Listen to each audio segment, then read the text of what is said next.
sommes faits pour Dieu. C'est Saint Augustin qui l'a dit. Il a écrit ceci, tu nous as fait pour toi, et notre âme ne trouve de repos que lorsqu'il se repose en toi. Nous sommes faits pour lui. Nous sommes censés vivre en lui, vivre par lui et vivre pour lui. Et quand Jésus était sur la terre, il nous a donné un exemple extraordinaire de ce que c'est que de vivre en Dieu et avec Dieu, vivre en symbiose avec Dieu. Et en réalité, c'est là où nous voulons venir, cette vie en symbiose avec Dieu. C'est ce que Dieu nous demande. Nous avons parlé la semaine dernière de l'appel du Maître.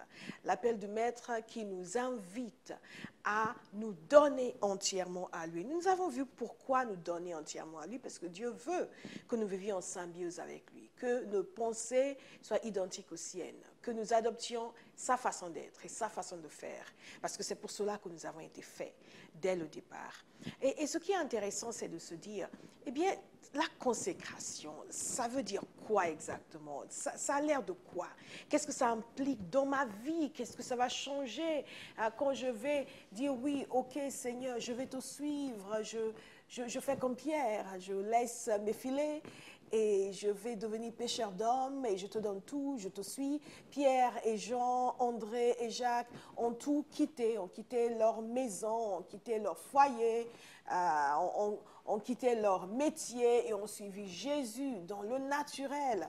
Et ils se sont identifiés à lui. Et nous, ça veut dire quoi? Je dois quitter mon appartement, ma maison, parce que je veux suivre Jésus? Non, pas nécessairement. Ce que nous sommes censés faire, c'est tout donner, quitter notre vie ancienne, notre ancienne manière de fonctionner, de penser, de vivre, notre vision du monde qui en général ne correspond pas à celle de Dieu. Nous venons à Jésus, nous sommes à des années-lumière de Dieu dans notre manière de penser et de fonctionner. Et Dieu nous demande de tout lui donner nos cœurs, nos vies, notre intelligence, notre système de pensée, notre schéma de pensée, et laisser Dieu le Saint-Esprit amener un changement à l'intérieur de nous, et laisser la parole de Dieu nous changer. Rappelez-vous, nous avons lu le passage dans Romains chapitre 12, au verset 1, il nous a parlé du renouvellement de notre intelligence. Mais cela commence avec une décision. Ce moment où je comprends, comme Pierre, que je n'ai pas d'autre endroit où aller. Pierre a dit, mais vers qui irions-nous? C'est toi qui as les paroles de la vie éternelle. Et je paraphrase. Au moment où je prends la décision, où je fais le choix, le moment où je donne ma vie à Jésus, et parfois pour certains, c'est un moment plus tard, après avoir commencé à marcher avec Dieu, où tout d'un coup les choses deviennent claires. Et je dis non, ça c'est un moment décisif dans ma vie où je comprends réellement qu'il n'y a pas d'autre option. Je ne vais pas regarder ailleurs, je ne vais pas vivre autrement. J'ai décidé que je ne vis qu'une seule fois. Il ne s'agit pas d'une répétition générale. Je ne vais pas revenir, nous sommes chrétiens, nous ne croyons pas à la réincarnation. Je ne vais pas revenir, nous vivons une fois et c'est fini. Et cette vie que je vis, elle sera vécue en Dieu, pour Dieu et par Dieu. Chaque être humain a un héros, quelqu'un que nous admirons, quelqu'un qui nous influence. Et je fais le choix que mon héros sera Jésus. Et que je vais vivre comme Jésus a vécu sur la terre, qui nous a montré ce que c'est un homme en symbiose avec lui, avec Dieu. Je vais vivre et je ne dirai que ce que j'entends dire mon Père, je ne ferai que ce que je vois faire mon Père. Ce choix est donné à chaque homme et à chaque femme. Et quand nous sommes chrétiens, il y a quelque chose de plus que d'aller à l'église le dimanche matin. Il y a quelque chose de plus que de tendre la main comme les clients de Dieu, que Dieu fournisseur puisse pouvoir à nos besoins. Il y a quelque chose de plus que de recevoir, c'est de se donner entièrement à Dieu.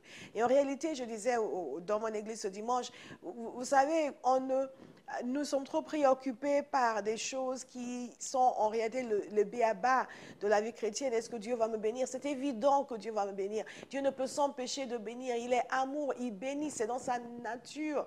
La question n'est pas de savoir ce que Dieu va faire, c'est ce que moi je vais faire. Est-ce que je vais tout lui donner? Est-ce que je vais lui donner tout ce que je suis? Et quand Dieu a accès à tout ce que j'ai accès à tout ce qu'il a.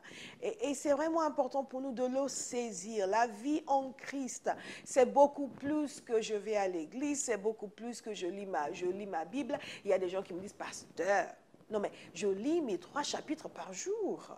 C'est très bien vos 3 chapitres par jour.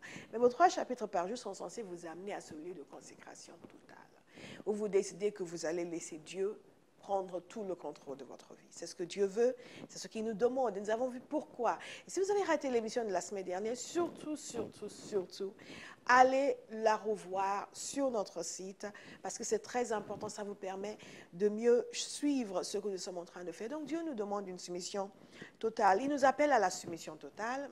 C'est un mot que nous n'aimons pas dans notre génération, mais Dieu nous appelle à la soumission totale. La parole de Dieu nous dit, soumettez-vous à Dieu. Vous êtes soumis à quelqu'un, autant que ce soit à Dieu.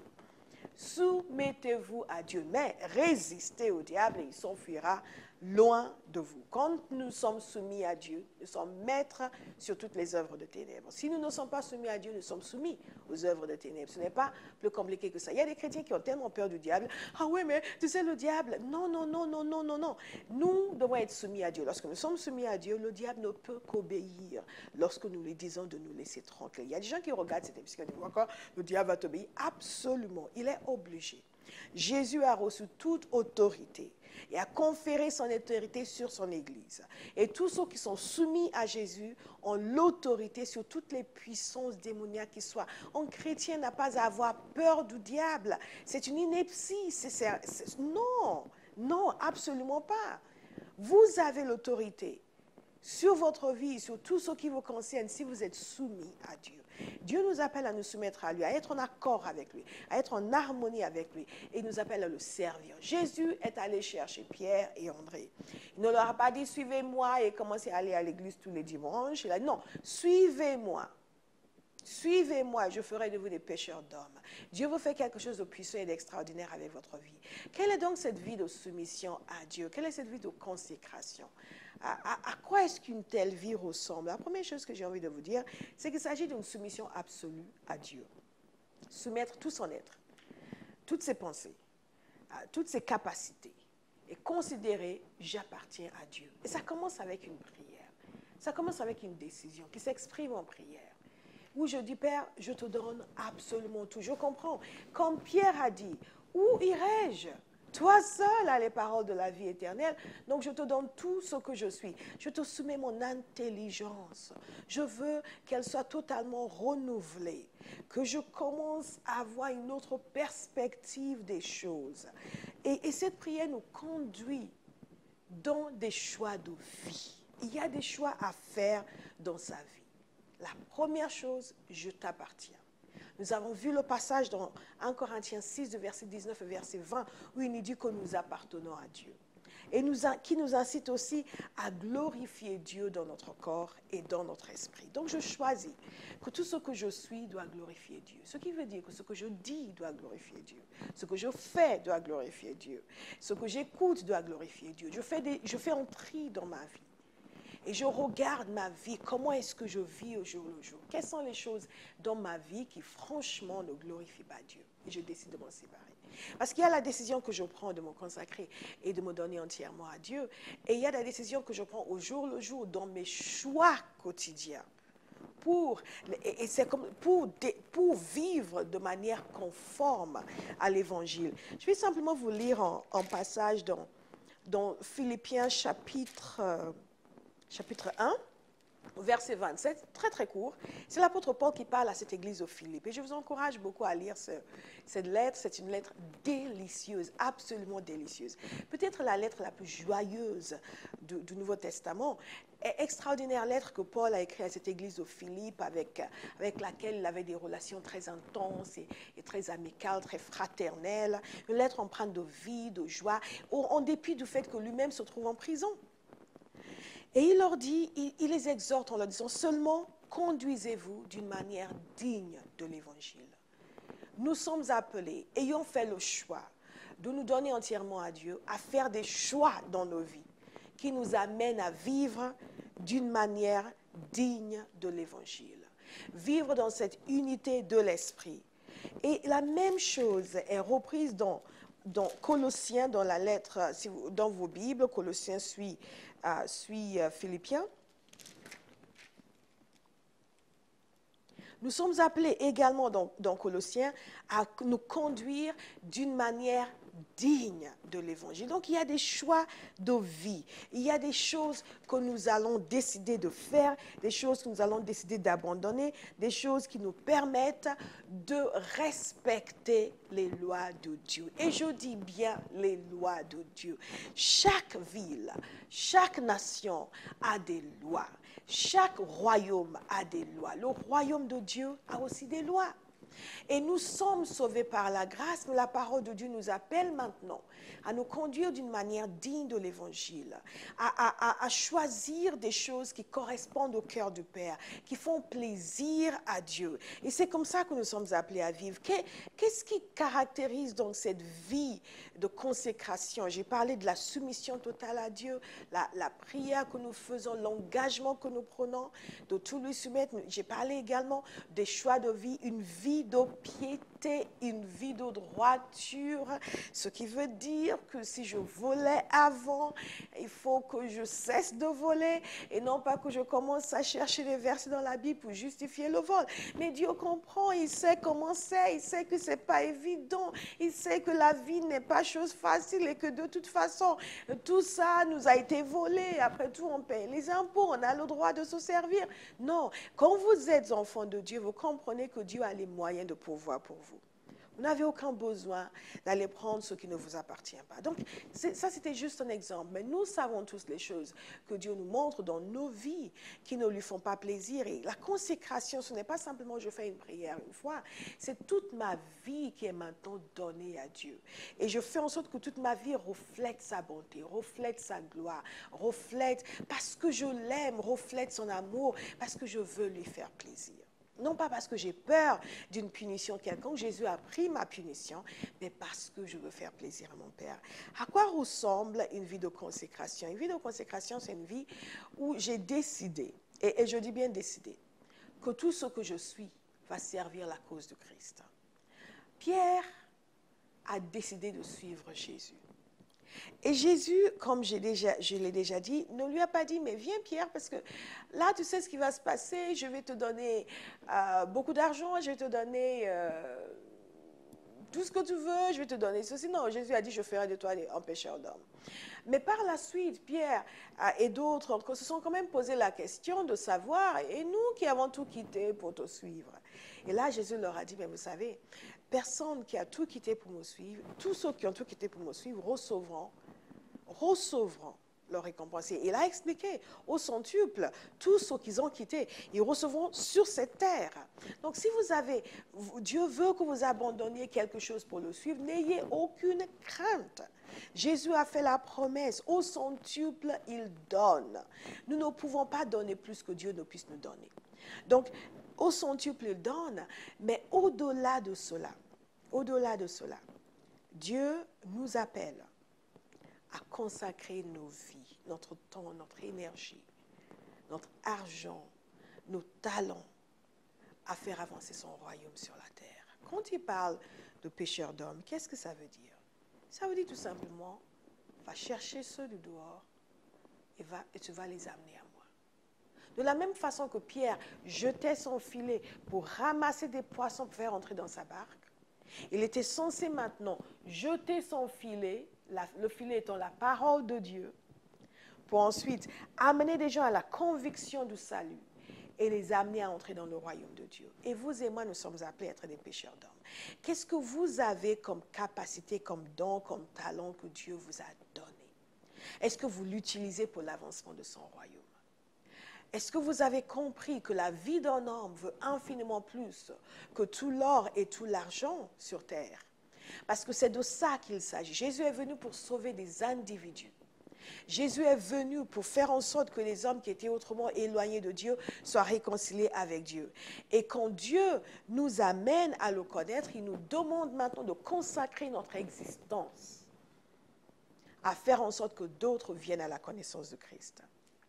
C'est un changement total de paradigme. Notre vision du monde change. Nos valeurs changent. Notre compréhension des choses qui sont vraiment importantes change. Vous savez, je ne sais pas pour vous, mais nous, quand on était jeunes, quand on grandissait, on avait beaucoup de rêves, on voulait faire beaucoup de choses. Et on nous rappelait sans cesse qu'il fallait faire nos études pour devenir quelqu'un dans la société. On appartenait à un certain milieu social où on était appelé à réussir financièrement, socialement, etc., etc. Et tout notre objectif, c'était cela, la réussite sociale. Et c'est en venant à la connaissance de Christ que nous sommes venus à reconnaître qu'il y a une réalité supérieure à la réussite sociale, une réalité éternelle. C'est d'amener des hommes et des femmes à la connaissance de leur Sauveur. Faire en sorte qu'ils échappent à une séparation éternelle d'avec Dieu. Faire en sorte que les gens sortent de la détresse, des ténèbres qui engloutissent souvent leur vie sur la terre. Cette compréhension que nous vivons dans un monde déchu et que nous vivons pour des choses infiniment supérieures à des biens matériels. Dieu ne nous refuse absolument pas des biens matériels. Dieu en a et il en a donné. Mais il nous demande de consacrer nos vies à des choses qui ont plus de valeur que la réussite sociale et que les biens matériels. C'est pour cela que Jésus lui-même a dit ceci. Cherchez premièrement le royaume de Dieu et sa justice. Et tout le reste vous sera ajouté. Et Jésus expliquait cela dans un contexte de besoins matériels. Il expliquait tout ce dont vous pouvez avoir besoin. Votre Père sait, vous avez besoin de ci, vous avez besoin de ça. Oui, tout à fait, Dieu est au courant. Il est au courant et il a l'intention de tout pourvoir. Mais il y a une priorité. Et cette priorité, c'est le royaume de Dieu. Cette priorité, c'est votre relation avec Dieu. Cette priorité, c'est faire en sorte que d'autres puissent avoir une relation avec Dieu. Parce que Dieu aime les gens plus que des choses. Et les gens comptent aux yeux de Dieu plus que des choses. Et quand nous savons à quel point Dieu aime les hommes, nous aussi, nous commençons à saisir que la valeur de notre vie ne peut pas résider dans le travail que nous faisons, dans notre compte en banque. Nous ne pouvons pas consacrer toute notre existence à la poursuite de choses périssables, mais à la poursuite des choses impérissables. Et c'est réellement un honneur que Dieu nous fait que de nous appeler à être des pécheurs d'hommes. C'est un honneur que Dieu nous fait que de nous demander de nous approcher de lui, de vivre dans l'intimité avec lui. C'est pour cela que nous sommes, c'est pour cela que nous existons. C'est la raison pour laquelle Dieu a fait l'homme à la base, avoir cette communion, cette intimité avec Dieu. C'est notre destination. Donc, vivre cette intimité avec Dieu, nous donner entièrement à lui et à partir de là, vivre pour le servir. Rien ne vaut une vie humaine. Rien. Rien. Et Jésus a appelé, et il appelle aujourd'hui, les hommes, comme vous, comme moi, à répondre oui. À dire, je vais consacrer mon existence à quelque chose d'infiniment plus précieux que simplement des choses matérielles. Tout en sachant que Dieu ne me refuse pas des choses matérielles. Au contraire, la parole de Dieu nous dit, demandez et il vous sera donné.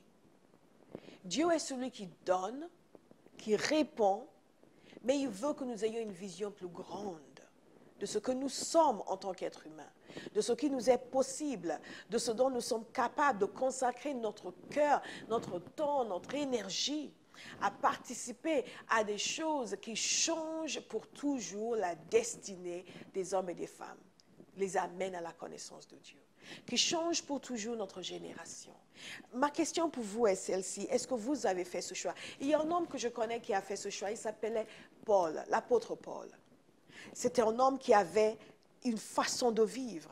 Et l'apôtre Paul est l'exemple type de la personne qui, suite à une rencontre avec Jésus, l'a suivi totalement et complètement. Il lui a tout donné. Toute sa vie a été chamboulée.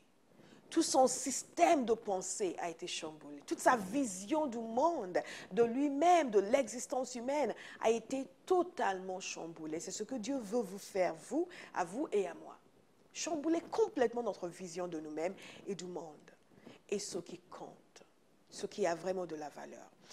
il y a un point qui est très important et la mention de l'apôtre Paul me fait penser à cela lorsque nous parlons de ce à quoi ressemble cette vie de consécration. C'est une vie où nous nous identifions totalement à Christ. Jésus devient tout pour nous. Nous nous identifions entièrement à lui. Ce qui est bon à ses yeux est bon à nos yeux. Ce qui n'est pas bon à ses yeux n'est pas bon à nos yeux. Ce qui veut, nous voulons. Ce qui ne veut pas, nous ne voulons pas. Sa cause devient la nôtre. Et l'apôtre Paul est l'exemple type d'un homme qui a épousé la cause de Christ.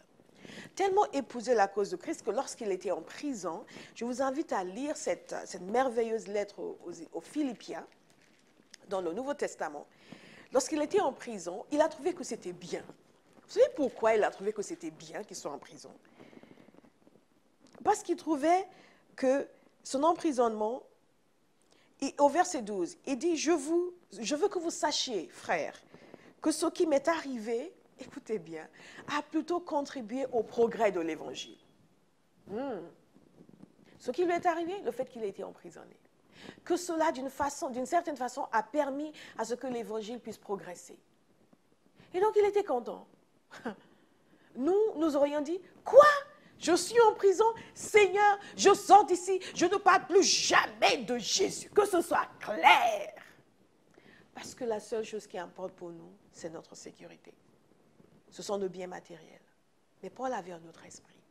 Et je prie que dans notre génération, Dieu trouve des hommes et des femmes qui ont un autre esprit, une autre vision du monde, une autre vision d'eux-mêmes.